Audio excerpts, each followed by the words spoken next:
Welcome to our channel. Today we how to restore Google OAuth consent screen for no-code logins, detailed guide step by step clearly.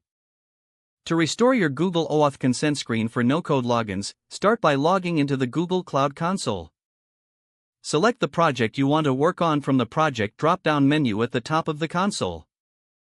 Next, navigate to the APIs and Services section in the left sidebar. Click on OAuth consent screen from the submenu. If your consent screen is currently set to production, switch it to testing to make edits. Make sure to fill in all required fields, including the application name, support email, and authorized domains. In the user type section, choose between internal and external.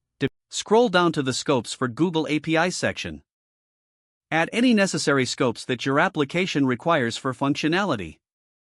Next, go to the Test Users section to add any users who will have access during testing. Enter the email addresses of the users you wish to include.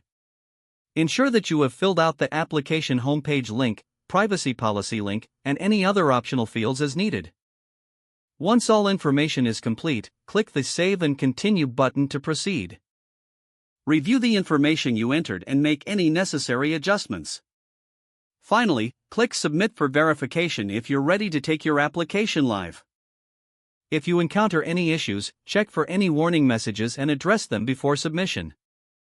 After submission, monitor the status of your OAuth consent screen in the Google Cloud Console.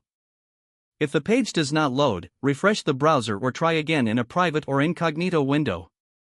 Make sure you are using the correct email address, then retype it carefully to avoid small typos.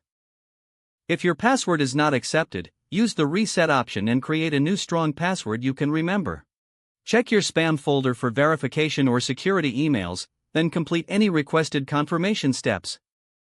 Enable two-factor authentication if available to improve account security and reduce unauthorized access risk. After signing in, review your profile details so your contact information and settings are accurate and current. If you see an error message, note it down and try again after restarting your device and internet connection. Log out when you finish, especially on shared devices, to keep your account and payment information secure. If the page does not load, refresh the browser or try again in a private or incognito window. Make sure you are using the correct email address, then retype it carefully to avoid small typos. If your password is not accepted, use the reset option and create a new strong password you can remember.